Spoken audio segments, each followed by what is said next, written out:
Hi tears, welcome back. எல்லாரும் எப்படி இருக்கீங்க? நல்லா இருக்கீங்களா? அப்போ இன்றைக்கி நம்ம வீடியோவில் நம்ம பார்க்க போகிறது இந்த மாதிரி பலூன் மாதிரி உப்புன சப்பாத்தி. கை தொடாமல் மாவு பிசையாமல் ரொம்பவே ஈஸியாக சுலபமாக யார் வேணாலும் செஞ்சு எடுத்துடலாங்க. இந்த ஒரு சப்பாத்தி நாள் முழுவதும் நல்லா சாஃப்டாக இருக்கும். அதுக்காக வேண்டிட்டு நம்ம சர்க்கரை, சுகரு, தயிர் எதுவுமே சேர்க்கறது இல்லைங்க. ஆயில் கூட சேர்க்காமல் நல்லா டேஸ்டியான சப்பாத்தி எப்படி செய்கிறது அப்படின்றத பார்த்துடலாம். அப்போ நமக்கு நம்மளோடது முதல் டிப் ஒன்று பார்த்துடலாங்க. நம்ம வீட்டில் இந்த மாதிரி கேஸ் ஸ்டோப்பெல்லாம் நம்ம க்ளீன் பண்ணுற டைமில் நமக்கு அந்த ஒரு கேஸ் ஸ்டோப்போட ஸ்டாண்டில் இருக்கிற ரப்பர்னாலேயே நமக்கு ஈஸியாக மூவ் பண்ணி க்ளீன் பண்ணுறதுக்கு கஷ்டம். அந்த மாதிரி இருக்கிற பட்சத்தில் க்ளீன் பண்ணுற டைமில் மட்டும் நம்ம இந்த மாதிரி ஒரு பாட்டில் மூடி நம்ம சும்மா தூக்கி போடுற பாட்டில் மூடி போட்டுட்டு அந்த ஒரு கேஸ் ஸ்டோப்போட அதோட ஸ்டாண்டில் இந்த மாதிரி மூடி போட்டு நம்ம க்ளீன் பண்ணிட்டோம்னா நமக்கு ஈஸியாக அது க்ளீன் பண்ணுறதுக்கு வசதியாக இருக்கும். அதுக்கப்புறமேட்டு வேணால் நம்ம அந்த மூடி எடுத்துடலாங்க.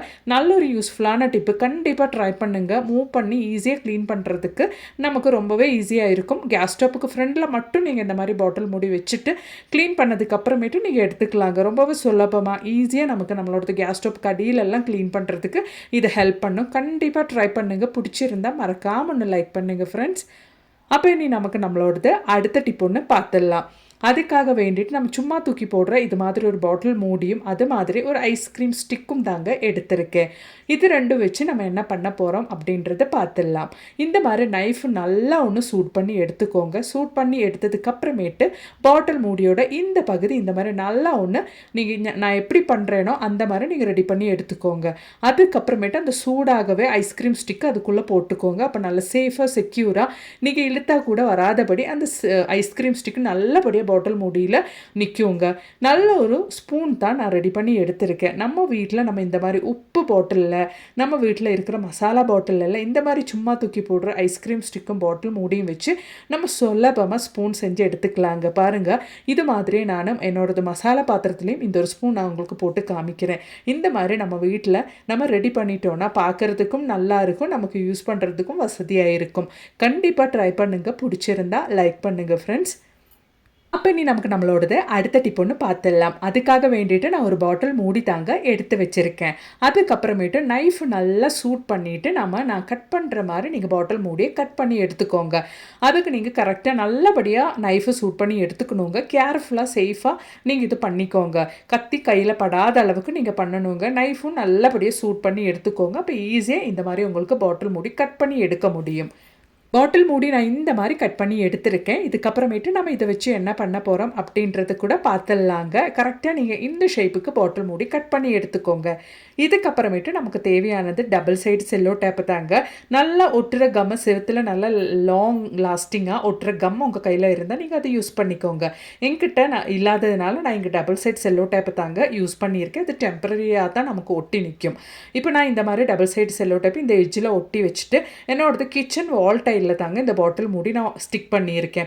அதில் நான் இந்த மாதிரி ஒரு கிச்சன் டவல் தாங்க ரெடி பண்ணி அந்த நம்ம கட் பண்ணி ரெடி பண்ண அந்த பாட்டில் மூடிக்குள்ளே நான் இந்த கிச்சன் டவல் போட்டு வச்சுருக்கேன்.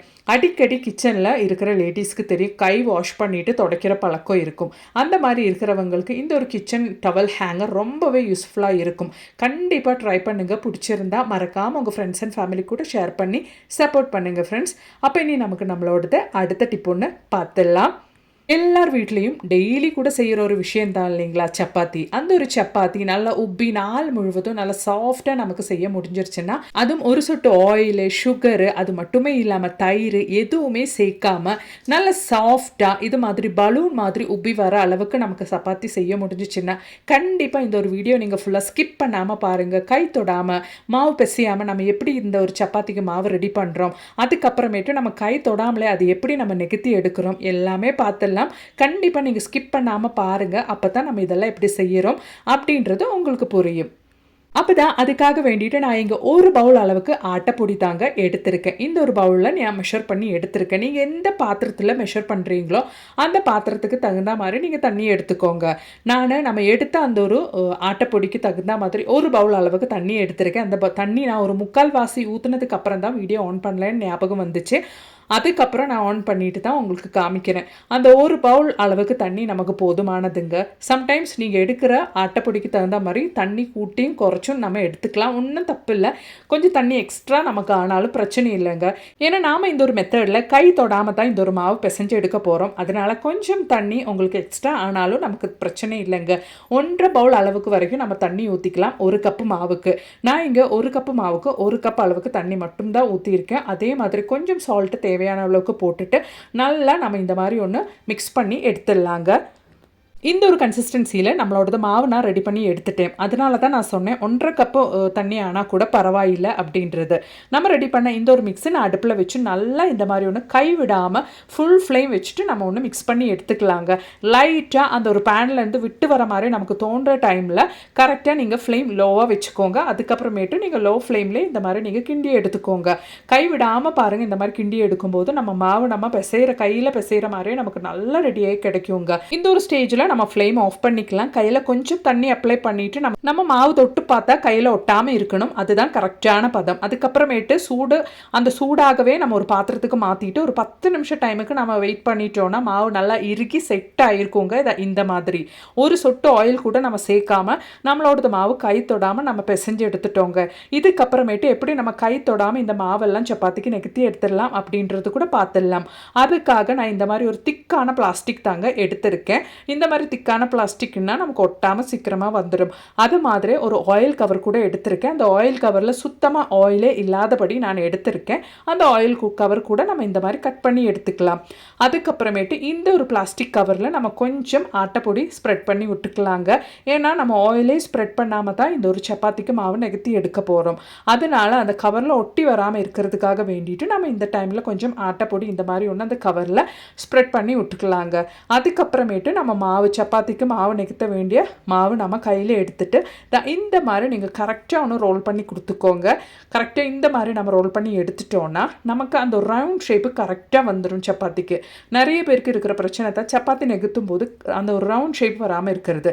இந்த மாதிரி நீங்கள் செஞ்சுட்டிங்கன்னா கரெக்டாக நமக்கு அந்த ரவுண்ட் ஷேப்பில் சப்பாத்தி கிடச்சிருங்க. அதுக்கப்புறமேட்டு மாவு நல்லா படுற மாதிரி இந்த மாதிரி நான் செய்கிற மாதிரி நீங்கள் செஞ்சு எடுத்துக்கோங்க. லைட்டாக கையில் இந்த மாதிரி ஒன்று ஸ்ப்ரெட் பண்ணிவிட்டு நம்ம ஆயில் கவரை நம்ம மேலே வச்சுக்கலாம். ஆயில் கவர் உங்கள் கையில் இல்லைன்னா நீங்கள் இதுக்கு பதிலாக வேறொரு கவர் கூட யூஸ் பண்ணிக்கலாங்க. இல்லை பெருசாக சப்பாத்தி நெகுத்துறதுக்காக வேண்டிட்டு நான் ஒரு பெரிய தட்டு தாங்க எடுத்திருக்கேன். இந்த தட்டில் லைட்டாக நீங்கள் ஒன்று ப்ரெஸ் பண்ணி கொடுத்தாலே போதுங்க. ப்ரெஸ் பண்ணி லைட்டாக இப்படி ஒன்று சுற்றி கொடுத்தாலே போதும். நல்ல பெரிய சப்பாத்தி நமக்கு கரெக்டாக ரவுண்ட் ஷேப்பில் ரெடி ஆயிரும். இந்த மெத்தடை நீங்கள் ஃபாலோ பண்ணிட்டீங்கன்னா செகண்டில் ஒரு 50 சப்பாத்தி கூட நொடியில் நீங்கள் செஞ்சு எடுத்துருவீங்க. அதுவும் யாரோட ஹெல்ப்பும் இல்லாமல் தனியாக உங்களுக்கு கிச்சனில் நின்று ஈஸியாக 50 சப்பாத்தி கூட வீட்டில் கெஸ்ட் எல்லாம் வரும்போது நீங்கள் செஞ்சு எடுக்கலாங்க. பாருங்கள், நல்ல கரெக்டான ஷேப்பில் ரவுண்டாக நம்மளோட சப்பாத்தி இங்கே நகர்த்தி எடுத்துட்டேன். அதுவும் நமக்கு சப்பாத்தி ரோலிங் பின் ஒன்றும் இல்லாமல் நான் ரெடி பண்ணி எடுத்திருக்கேன். கண்டிப்பாக நீங்களும் இந்த மெத்தட் ஒன்று ட்ரை பண்ணி பாருங்கள். ரொம்பவே ஈஸியாக சுலபமாக நீங்களும் சப்பாத்தி நகர்த்தி எடுத்துருவீங்க. கண்டிப்பாக ட்ரை பண்ணுங்கள். பிடிச்சிருந்தா மறக்காமல் உங்கள் ஃப்ரெண்ட்ஸ் அண்ட் ஃபேமிலி கூட ஷேர் பண்ணுங்கள் ஃப்ரெண்ட்ஸ். அப்போ இனி நம்ம எப்படி இது கரெக்டாக பலூன் மாதிரி உப்பி வர அளவுக்கு சுட்டு எடுக்கலாம் அப்படின்றது கூட பார்த்துடலாங்க. ஃபஸ்ட்டு நம்மளோட பேனு நல்லா சூடாகணும். அதுக்கப்புறமேட்டு நம்ம நெகுத்தின சப்பாத்தி அதில் போட்டுடலாங்க. சப்பாத்தி நீங்கள் சுட்டு எடுக்கும்போது கரெக்டாக சுட்டு எடுத்தால் தான் அது நமக்கு நல்ல பலூன் மாதிரி வீர்த்து வரும். அது மட்டுமே இல்லாமல் நமக்கு ஒரு நாள் ஃபுல்லாக அந்த சப்பாத்தி நல்லா சாஃப்டாக இருக்கும். இந்த மாதிரி பாருங்கள், உங்களுக்கு பேன் பார்த்தா தெரியுது அந்த சப்பாத்தி லைட்டாக பபிள்ஸ் எல்லாம் வர ஆரம்பிச்சிருச்சு. இந்த ஸ்டேஜில் தான் நம்ம அந்த ஒரு சப்பாத்தி திருப்பி போடணும். நிறைய பேருக்கு இருக்கிற பிரச்சனை தான் நிறைய டைம் சப்பாத்தி அங்கேயும் இங்கேயும் திருப்பி போட்டுருவீங்க. அந்த மாதிரி செஞ்சுட்டிங்கன்னா சப்பாத்தி ஹார்ட் ஆயிரும்.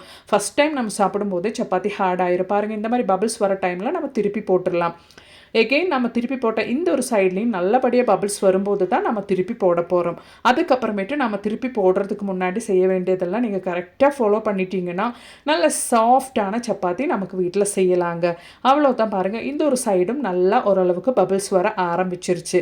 பாருங்கள், இந்த மாதிரி பபிள்ஸ் வரும்போது நம்ம இந்த மாதிரி ஒரு கரண்டி அப்படி இல்லைன்னா உங்கள் கையில் இந்த சப்பாத்தி ப்ரெஸ் இருக்கும், நிறைய வீட்டில் இருக்கும் அந்த ஒரு சப்பாத்தி ப்ரெஸ்ஸு, அதை கூட யூஸ் பண்ணி லைட்டாக அந்த சைட்ஸ் மட்டும் நீங்கள் இந்த மாதிரி ப்ரெஸ் பண்ணி கொடுங்க. அந்த மாதிரி நம்ம ப்ரெஸ் பண்ணி கொடுக்கும்போது கரெக்டாக நம்மளோட சப்பாத்தி நல்லா உப்பி வர ஆரம்பிக்கும். பாருங்கள், அவ்வளோதான். நம்ம நல்லா ப்ரெஸ் பண்ணி கொடுத்துட்டு ஒன்று திருப்பி போட்டுக்கோங்க. அதுக்கப்புறமேட்டு லைட்டாக அந்த சைட்ஸ் மட்டும் மறுபடியும் நீங்கள் இந்த மாதிரி ஒன்று ப்ரெஸ் பண்ணி கொடுத்துக்கோங்க. ஒரு ஜஸ்ட் ஒரு செகண்டுக்கு அப்புறம் நான் பண்ணுற மாதிரி நீங்கள் செஞ்சால் போதுங்க. அவ்வளோதான். பாருங்கள், நல்லபடியாக நம்மளோட சப்பாத்தி நல்லா பலூன் மாதிரி வீர்த்து வர ஆரம்பிச்சிருச்சு. இந்த மாதிரி சப்பாத்தி ரெடியானால் போதுங்க. ஒரு சொட்டு ஆயில் கூட சேர்க்காம நம்மளோட சப்பாத்தி நம்ம ரெடி பண்ணி எடுத்துட்டோம்.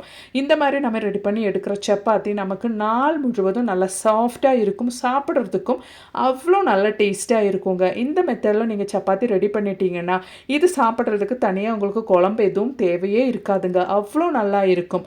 கண்டிப்பாக நீங்கள் ட்ரை பண்ணுங்கள். ஒரு சின்ன சைஸ் சப்பாத்தி கூட நான் உங்களுக்கு சுட்டு காமிக்கிறேன் பாருங்கள். கண்டிப்பாக இந்த மெத்தடில் நீங்கள் சப்பாத்தி செஞ்சிட்டிங்கன்னா டயட்டில் இருக்கிறவங்களுக்கு எவ்வளோ சப்பாத்தி சாப்பிட்டாலும் வெயிட் போடாதுங்க. கண்டிப்பாக ட்ரை பண்ணுங்கள். பிடிச்சிருந்தா மறக்காமல் உங்கள் ஃப்ரெண்ட்ஸ் அண்ட் ஃபேமிலி கூட ஷேர் பண்ணி சப்போர்ட் பண்ணுங்கள் ஃப்ரெண்ட்ஸ். அது மட்டுமே இல்லாமல் நிறைய வீடியோஸ் நான் என் சேனலில் ஆட் பண்ணியிருக்கேன். அது கூட கொஞ்சம் செக் பண்ணி பாருங்கள். தேங்க்ஸ் ஃபார் வாட்சிங்.